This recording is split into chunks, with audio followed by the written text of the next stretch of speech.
I froze in the middle of the aisle, my fingers tightening around the white rose bouquet until the petals crushed beneath my grip. My wedding gown, the one I'd spent months dreaming about, suddenly felt like a costume I had no business wearing.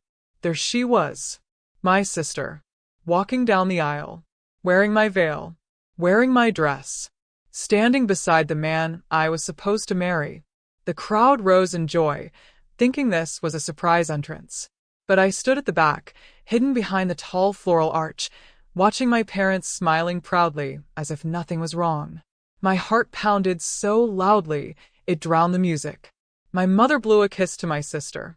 My father squeezed her hand, and the man I loved, Ethan, held out his arm for her, not me. The world tilted. My breath caught in my throat like a scream that refused to come out. They replaced me.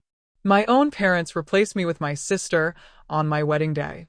But the shock on my face wasn't because of their betrayal. It was because they didn't know who I truly was. I wasn't just the bride. I was the agent assigned to bring this entire family down. And at that very moment, as I slowly pulled the hidden transmitter from my garter and whispered, "Operation Rose is live," into it, the church doors locked behind me with a soft click. The guests didn't know what was about to happen. Neither did they know that my wedding wasn't real love. It was a trap. I smiled, a smile they would never forget.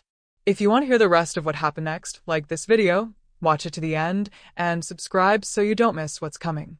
My name is Ava Bennett, and this is the story of how my own family tried to destroy me, but ended up stepping right into the trap I built for them. I grew up in a house that looked perfect from the outside. A big white house with a red front door and a swing on the porch. My dad, Richard Bennett, was a respected businessman.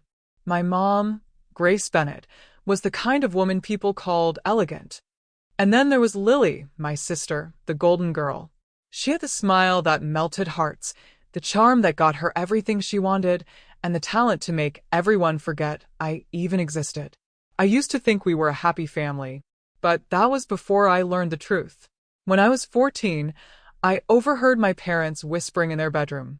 They didn't know I was standing outside their door. My father's voice was cold. He said, "We can't let Ava know. She's too soft. Lily can handle the family business better than she can." The family business. That was the first time I heard those words. But years later, I would find out what they really meant. It wasn't a business at all. It was a network. Human trafficking. My father was at the center of it. My mother knew everything. And Lily, my sweet sister Lily, she wasn't innocent either. Back then, I didn't know how deep their darkness went. I just felt unwanted, rejected, unloved. I worked hard in school, but no matter what I did, Lily always got the spotlight. She sang, she danced, she smiled, and my parents worshipped her. When Ethan came into the picture, I thought things were finally turning around. Ethan was kind to me when no one else was. He made me feel seen, loved, protected. He was everything I had prayed for. Or so I thought. When Ethan proposed to me in the middle of Times Square, I cried tears of joy. My parents clapped and smiled like a picture-perfect family. But underneath those smiles, something else was moving. Something deadly. One night, 3 months before the wedding, I got a call from an unknown number. "Ava Bennett," the voice said. "We know what your father is involved in. We need your help." I thought it was a prank. But then they sent me a photo of a missing girl. A girl who had vanished last year. And she was standing in front of one of my father's trucks. That was the night I met Agent Morgan from Homeland Security. They told me everything. My family was on their most wanted list. Ethan too. He wasn't who I thought he was. He was working with my father, helping him cover tracks. I broke down that night. My entire world fell apart. But Agent Morgan looked me in the eye and said, "You can bring them down. From the inside." That's how I became a secret agent. The next 3 months were the longest and hardest of my life. I wore a smile every day, pretending to be the excited bride-to-be, while secretly recording every conversation, planting bugs in the house, and gathering evidence. I learned to lie to the people who raised me. I learned to fight like I never had to before. But the biggest challenge wasn't the danger. It was keeping my heart steady every time Ethan whispered, "I love you." Every time my mother adjusted my wedding dress with soft hands. Every time Lily hugged me with fake warmth. They didn't know. They had no idea their own daughter was the storm coming for them. On the morning of the wedding, something felt wrong. I woke up to silence. The house was too quiet. My phone buzzed with a text from Lily. "Don't bother coming." My heart slammed against my ribs. I rushed downstairs and saw the car that was supposed to pick me up already driving away. Through the tinted glass, I saw Lily in my dress, my veil, my shoes. I stood in the driveway barefoot, the cold biting my skin, as my parents waved at her from the porch like everything was normal. At that moment, something inside me cracked. Not the soft kind of hurt, but the kind that burns everything down. I didn't cry. I didn't scream. I turned around, opened the drawer in the hallway, and grabbed the transmitter. If they wanted a wedding, I would give them a wedding they would never forget. As I walked into the church later, hidden behind the tall arch, I saw the faces of the people who betrayed me. And my voice didn't shake when I whispered, "Operation Rose is live." But what none of them knew was that this moment, this betrayal, wasn't just about my wedding being stolen. It was about everything they had ever taken from me. And today, I was taking it all back. The church doors locked with a soft click. A soft, dangerous click. The kind that makes people realize they're trapped. Ethan smiled at Lily, completely unaware that behind the altar, a silent army was already in position. I took my first step forward, my heels clicking against the marble floor like a countdown. This was the beginning. And then, a gunshot cracked the air. Everything erupted into chaos. The guests screamed. Lily froze. Ethan's face twisted in confusion. And I smiled. Because this was exactly what I'd been waiting for. The sound of the gunshot didn't just echo through the church walls. It split the world I knew in half. The perfectly arranged flowers, the smiling faces, the music, all of it shattered in a heartbeat. Lily's bouquet fell from her trembling hands. Guests screamed. Some dove under the pews. Others ran toward the exit, only to find the doors locked tight. I stood at the back, my heart pounding like a war drum. I had planned for chaos. But not like this. Not this fast. "Everyone stay down," a man shouted from the balcony. I recognized that voice. It was Agent Morgan. He was already inside. The operation was in motion. Lily turned slowly, lifting her veil, her eyes wide when they landed on me. In that moment, she knew. She knew the wedding wasn't hers anymore. "Ava," she whispered, her voice shaking. "What are you doing here?" I took a deep breath and walked down the aisle. One step at a time. My heels clicked against the marble floor, the sound slicing through the screaming and crying. I could feel every eye on me. My father's jaw tightened. My mother gripped his arm. Ethan's smile vanished. I reached the center of the aisle and lifted my hand, revealing the black transmitter. "This," I said, my voice steady, "is the part where everything you built comes crashing down." My father's face hardened. "Ava, stop this nonsense," he barked. "This is your sister's day. Don't ruin it just because you're jealous." I laughed. Not a soft laugh. A bitter, broken, dangerous laugh. "Jealous? Dad, you stole my wedding. You gave my life to Lily like it was nothing. But guess what? This isn't about the wedding. This is about the girls. The ones you trafficked. The ones who never came home." The silence that followed was louder than the gunshot. Ethan stepped forward, his hands up like he was trying to calm me. "Ava, you're upset, I get it. But don't do this. Don't ruin everything." "Everything?" I hissed. "You mean your dirty money? Your fake love? Your lies?" His jaw twitched. He didn't even deny it. That told me everything I needed to know. Suddenly, red lasers appeared on the walls. Homeland agents in black tactical gear surrounded the church. My father's men reached for their weapons. I saw the movement before anyone else. "Get down," I yelled. And then, another shot. This time it wasn't in the air. A man near the altar screamed and fell. Panic exploded like a bomb. Glass shattered. People pushed and shoved, crying, screaming, praying. My dress dragged against the floor as I ducked behind a pew. Move. Move. Agent Morgan's voice boomed through his headset. Target 1 in sight. That was my father. Target 1. I peeked through the gap between the pews and saw him pulling Lily behind him like a shield. Typical. He always protected her. Never me. Dad. I screamed. It's over. They have everything. The recordings. The shipment details.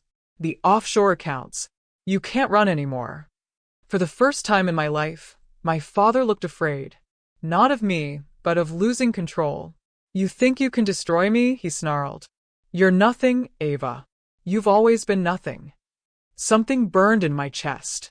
Years of being overlooked, ignored, unwanted. It all caught fire in that moment. Then I guess it's time to show you what nothing can do. Before he could answer, 2 agents burst through the side door, guns raised. My father shoved Lily toward them and tried to run. But Agent Morgan was faster. He tackled him to the ground, handcuffs clicking tight. I stood up, brushing the dust and broken glass from my dress. It was over. Or at least I thought it was. Then Ethan moved. He lunged at Agent Morgan from behind, knocking him down. I froze for a second, not because I didn't see it coming, but because part of me had still been holding on to hope that the man I loved wasn't a monster. But he was. Run, Richard. Ethan yelled as he punched an agent in the face. Run. Ethan, don't. I shouted.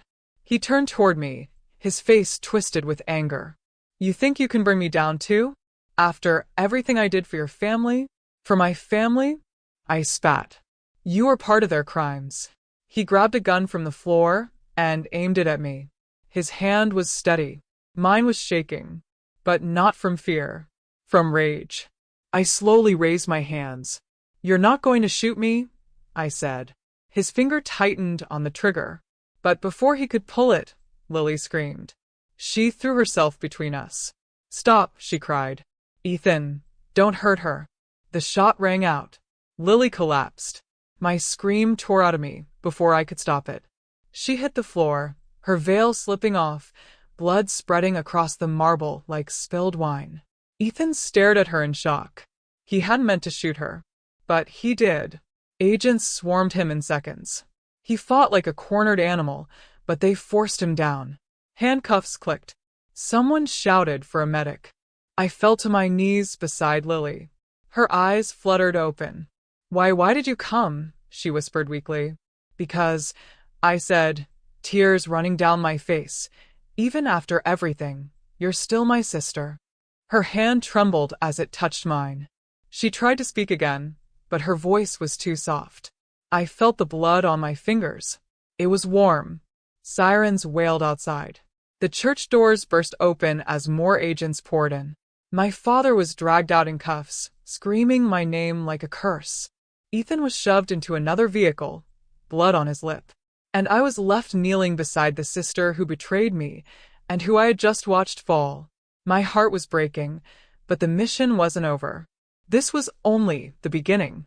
The trafficking ring was bigger than my father. He was just one head of the snake. As they lifted Lily onto a stretcher, Agent Morgan knelt beside me.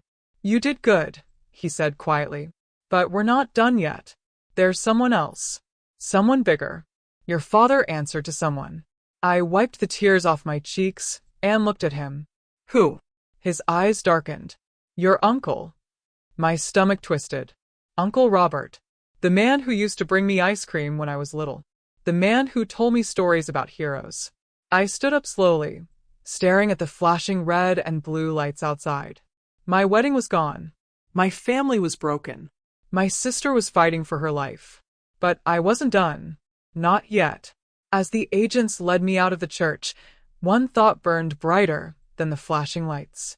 If they wanted a war, they just got one. And this time, I wasn't the soft one. I was the storm. The hospital smelled like bleach and quiet heartbreak.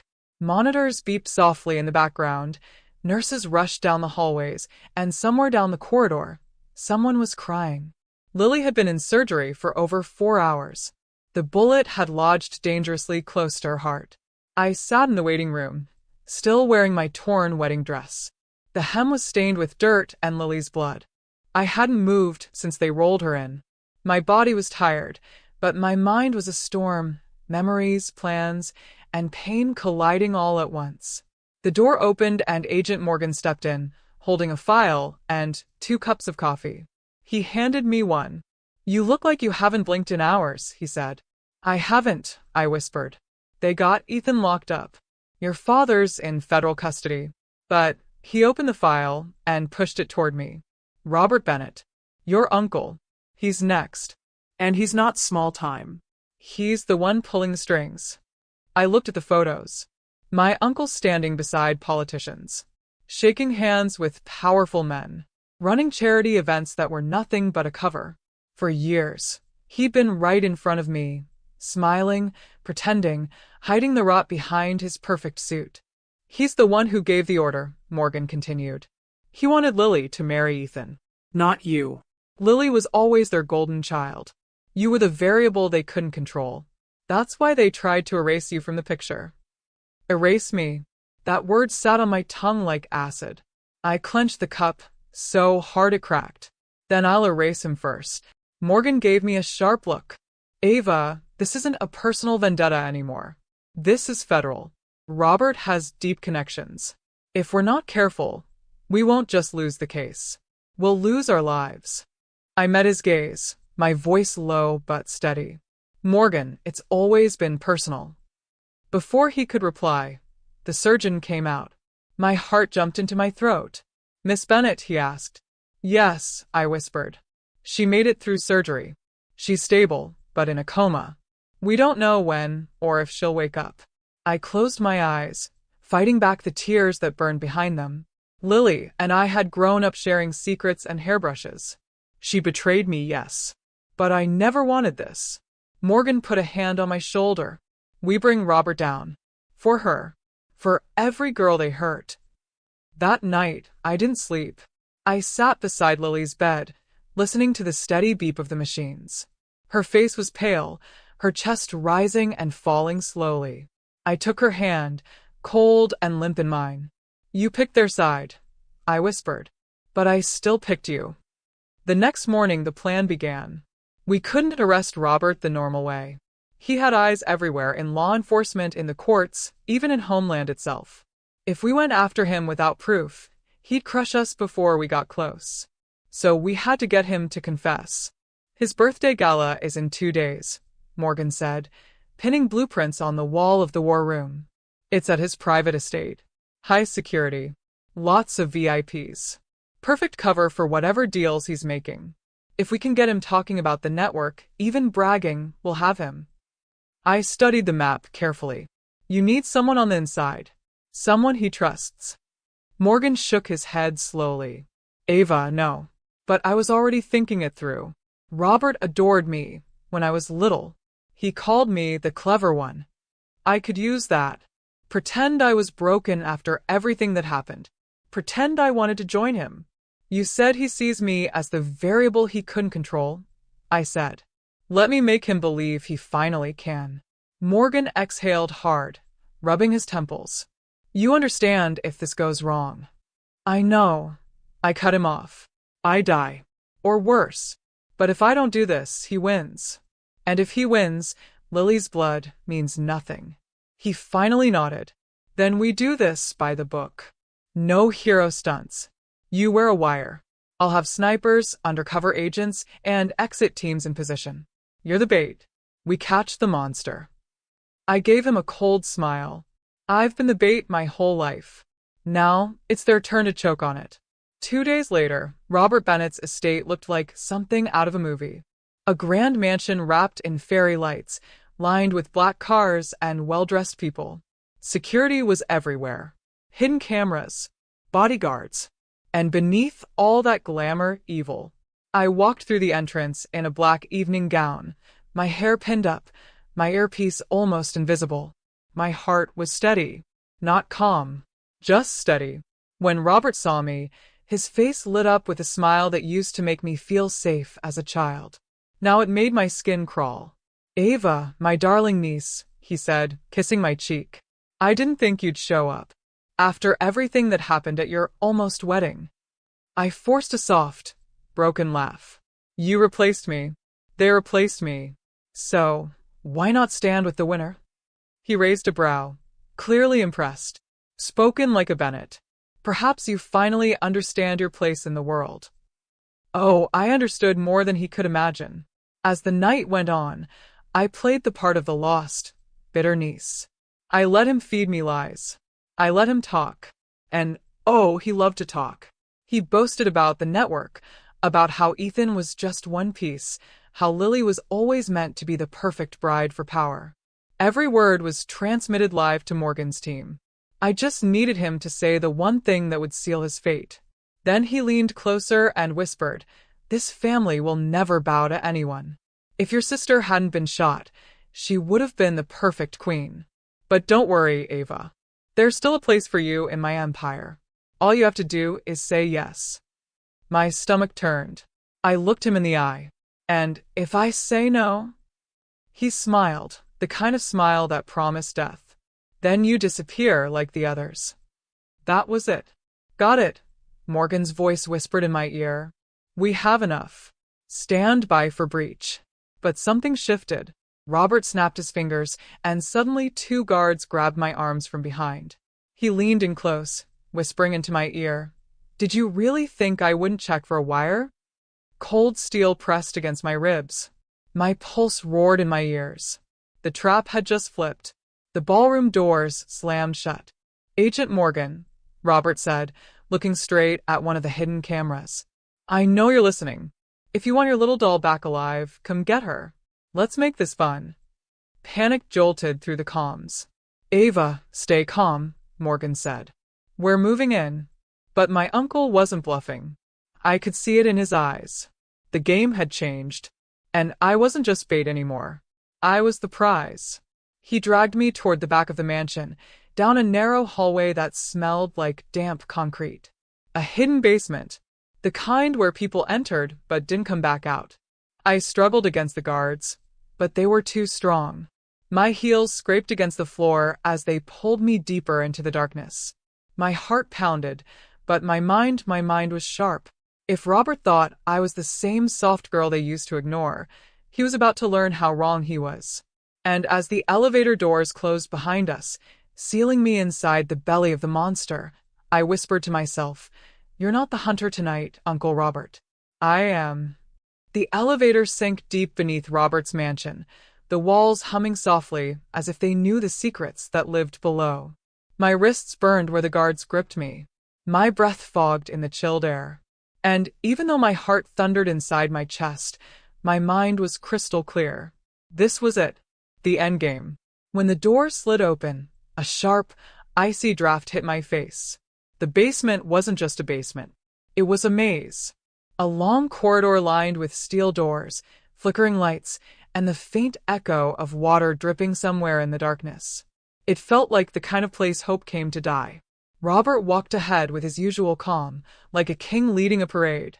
"This," he said, spreading his arms wide, "is where power lives, Ava. Where it breathes. The world above dances, while the world below pays the price."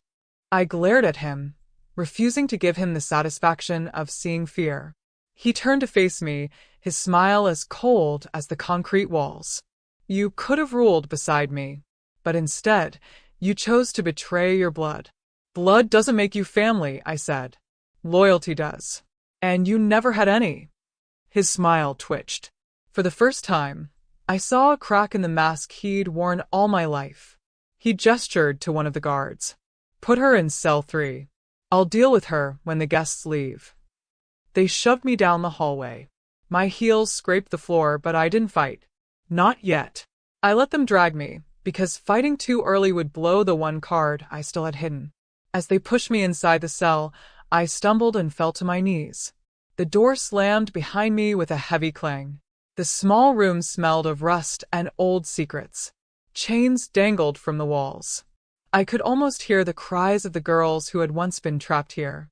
For a second, a tremor passed through me. But then I remembered Lily lying pale in that hospital bed. I remembered the girls whose faces were on those missing posters.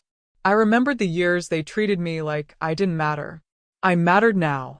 I reached into the lining of my dress and pulled out the tiny black tracker I'd sewn in myself, just in case.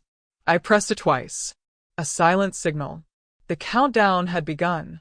Upstairs, Agent Morgan's voice crackled through the comms. Signal received. SWAT is in position. Breach in 7 minutes. Robert thought he'd cornered me, but he'd walked straight into his own trap. A few minutes later, Robert came back, his suit jacket off, sleeves rolled up like he was preparing for something cruel. You were always the clever one, Ava, he said softly. But cleverness without loyalty is useless. You wouldn't know loyalty if it stared you in the face, I shot back. His jaw tightened. I built this family. I made your father who he is. I gave Lily the world. And what did you ever do? Cry? Hide in corners? Be weak. Something inside me snapped like glass under a boot. I stood up slowly, my back straight, my chin high. No, I said. I learned to survive. I learned to watch. I learned how monsters like you work. And now I'm going to end you. He laughed, low and cruel. End me? Sweet girl, you're locked in my cage. Then a sound echoed from above. Distant at first. Then louder. Boom. Another. Boom. Gunfire. Shouting. The sound of boots storming through the halls. Robert's smile fell away. What did you do? He hissed. I met his eyes. Checkmate. Before he could react, the lights went out. Emergency red lights bathed the basement in a bloody glow. Smoke drifted in from a hallway. Then came the heavy bang of the steel door being kicked open. Morgan's voice roared through the smoke. Federal agents. Drop your weapons. The guards panicked. One tried to grab me as I ducked behind the metal cot. The blast of gunfire filled the hallway. I pressed against the wall, heart hammering, but my fear was gone. Only purpose remained. The cell door burst open. Morgan appeared in full gear, his face hard but relieved. Ava. Let's go. But I wasn't leaving without Robert. I stepped out into the smoke, my heels clicking like a war drum. Robert was trying to escape through a back passage, dragging a briefcase that probably held the last of his secrets. Robert! I screamed. He turned, and for the first time in my life, I saw fear in his eyes. Not control. Not arrogance. Real fear. I ran after him, the sound of gunfire and shouting fading into a blur. He reached the last door at the end of the corridor, an emergency exit that led to the docks behind the mansion. But before he could step through, I tackled him from behind. The briefcase flew across the floor. We crashed into the cold concrete. He fought hard, but I wasn't the same girl who used to shrink under a shadow. I was done being silent. He slammed his elbow into my ribs. Pain shot through me, but I held on, clawing at the ground. You should have stayed quiet, Ava, he roared. And let you keep hurting people? I spat, coughing. Never. We struggled, rolling on the floor, the red lights flickering above us. His hand went for a gun tucked into his belt, but I was faster. I kicked it away, the metal clattering against the wall. Morgan appeared at the end of the hallway, gun raised. Robert Bennett. Drop it. But Robert grabbed me and pressed a knife against my throat. One more step, and she dies, he barked. Morgan froze. SWAT lined up behind him. The blade was cold against my skin, but I didn't flinch. My mind flashed through everything. The church, Ethan's betrayal, Lily bleeding on the floor, the missing girls. I refused to be his victim. Not again. Not ever. I stomped my heel on his foot, hard. His grip loosened. In that split second, I twisted free, grabbed the knife from his hand, and sent it flying down the hallway. Morgan fired once. The bullet hit Robert in the shoulder. He collapsed, clutching the wound, screaming in rage. It's over, Morgan said, handcuffing him as SWAT swarmed the basement. Robert looked up at me, blood on his lips, and hissed, You think this ends with me? This network is bigger than... I leaned down, my voice cold. Then I'll burn every piece of it to the ground. They dragged him away screaming. The basement filled with agents, flashing lights, and 100 voices talking over each other. But in the middle of all that noise, I stood there, breathing, alive, free. The next few weeks blurred together.